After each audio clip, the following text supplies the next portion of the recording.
Hey guys, it's QuickyBaby. I'm playing in the SU-101. This was a replay that actually somehow slipped through my tank review, which I just released on this. So if you're interested in finding out more about this Tier 8, very mobile Russian tank destroyer, then definitely think about going and checking out my quick tank review. However, this replay is going to be a very textbook example of SU-101 gameplay that came straight out of the ideas that I put in the review. What I'm doing is I'm playing on Prokhorovka. This is a 53%, and we can see that the teams are pretty much even. On Prokhorovka, there's quite a few positions that you could go in the SU-101. However, I feel that going up on top of the hill and shooting down on the opponents will be my best bet.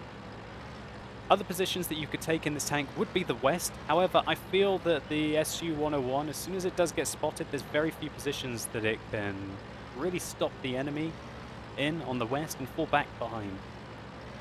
So I decided to use my mobility, considering we have hardly any medium tanks or scout tanks that seem to want to get up onto the hill, to get into a forward location and start scouting. And that's one of my favorite things to do in the SU-101 is scouting.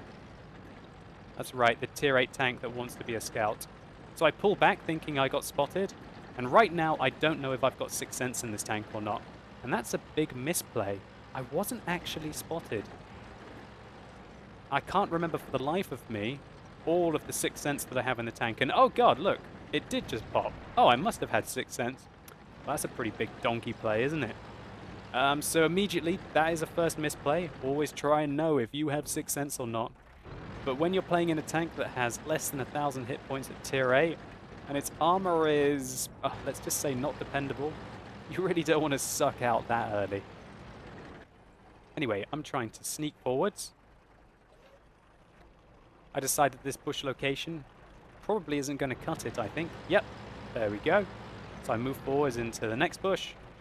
And now I'm just praying, okay, please don't get spotted, please don't get spotted. Yes, okay, binoculars set up. We can see what a difference binoculars make. We spot a whole extra host of tanks, and it allows my team to get firing down on the enemy. And here we go. SU-101. Bush scouting. Almost like a light tank. How many targets we're lighting up for our team? I'm looking back thinking, okay team, we're going to get them? We're going to get them? So we've spotted, I think, 7 tanks down there. Maybe it's 8. 1, 2, 3, 4... 5, 6, 7. At least 7. I can't quite see on the minimap. But it doesn't look like our team is having much success. And that's because this position is very hard to shoot down from unless you have great gun depression. Really, you need tanks in this location down here to make that position effective. So what I decided is that I was getting out of there before I got proxy spotted or spotted from the IS-2 from the side. So I'm going to relocate into a different push location, and I'm trying to make use of the 2 degrees of gun depression on this tank to be able to still get shots down on my enemy. You're going to see just how frustrating that 2 degrees of gun depression is here. Fortunately for us, we managed to angle the back of our tank up. We put a lovely shot there into the 1948.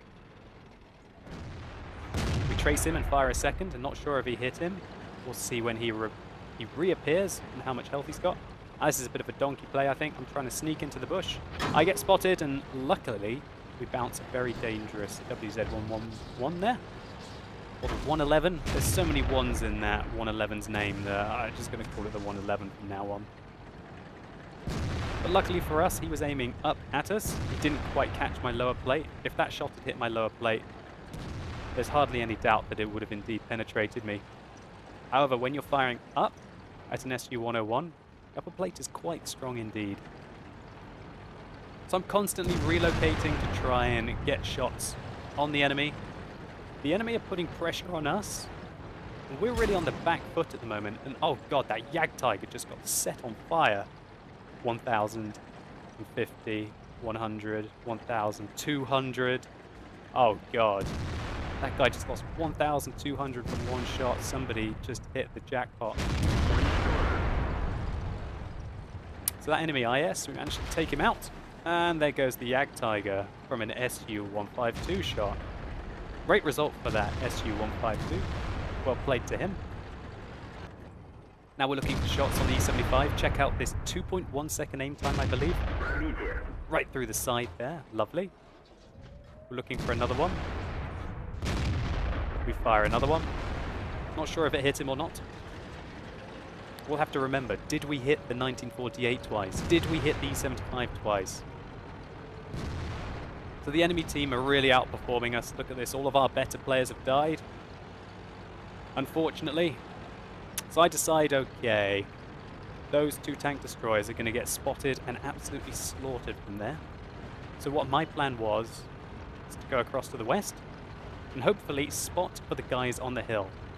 Now, when you're playing on Prokhorovka, if you indeed allow the enemies to get underneath your gun line here, when you have a team that's predominantly up on the hill, they have easy shots up onto the hill from down here.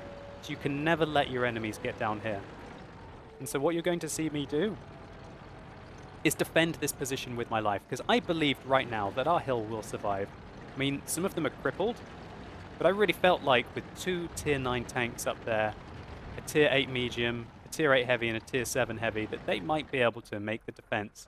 And it's in my interest to stop the enemy from getting underneath this hill and spotting them. So a Black Prince has been spotted, not really the most dangerous tank. We're interested in the VK and the T-25-2. We can see with our binoculars, we're able to see the VK at a very long range. We put one into him, and we reverse behind the bush, hoping that we're going to be able to shoot through the bush without being spotted. We put our second shot in. And oh gosh, we've been spotted now. That one goes in as well. And now I decide to load one heat round because I want to kill this guy. That dirty heat round right through the front plate, and we start loading AP again. We look for the Black Prince. One right through the track there. We bounce a shot. And now I decide, okay, I'd rather get up close and personal with these guys. So I fire one on the move. Hopefully can keep the pressure off that SU-152 who's really struggling. I'm also worried about the fact that there is an E75 here. And what I really want to do is get down along this ridgeline to stop these guys from shooting at me. So I'm going to target the T-25-2 first. Just check out the rate of fire on this tank. And this is what the SU-101 can do with its armor against lower tier targets. That Black Prince is failing to penetrate me, the T-25-2 is failing to penetrate me, and we've got so much DPM. That T-25-2 just got murdered. Now we're going to turn and go for the Black Prince. And this Black Prince, wow, he's having a really bad day. Unfortunate for him. Put one right through his mid-plate there. Go for another side of his mid-plate. He fires one straight at our gun, which takes our gun out. And so right now, what I'm thinking is, hey, I can still do this. Oh wait, now it's 1 versus 5. Oh god, this is going to be awkward. There's a tier 8 light tank bombing it towards me. And there's an E75 who knows what position I'm in. So what I decide to do is make it look like I'm going over here. And then I stop, and I decide, all right, no point in running. Let's set up an ambush. So we don't get spotted. Now we do. We put a tracking shot into him, and instantly we start to try and make a move for the ram. Put another one into him, and oh no, we only rammed him for 148. We get jammed by the E75, and I don't have a repair kit. We wedge our tranks, we wedge our tracks slightly into the AMX to stop him from traversing around us. And oh god, oh, this isn't good. Oh, this really isn't good. Ouch. Okay. Bit of a heartbreak moment there, really, in the SU-101. I was giving it my best. I tried to give it all for the team. But sometimes, maybe I just wasn't good enough, or maybe I wasn't aggressive enough, or maybe this was just a game that we were never meant to win. Still, considering I just did the tank review on this, I really wanted to give you guys some bonus footage, so to say. And also, this replay is a good example of some map awareness at the end, and just trying to go ham and just try and get as much from it as you can. Let's take a quick look at some post-game stats. So here's that defeat on Prokhorovka. It was a 2,313 experience defeat. Ouch.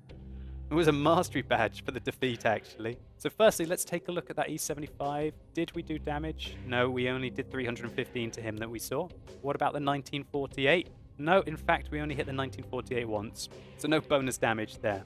Taking a look at the team score, we did nearly 3 times the damage of the next guy, QQQ. And we got more experience than nearly all of the enemy team, but full respect to this E75 who killed me at the end. Good game by you, Bone Pirate. You had a massive game there, 7,000 damage and 1,545 base experience in E75, which is very good indeed. Have to admit, I would probably rather be in the E75 than the SU-101 in this matchup, though.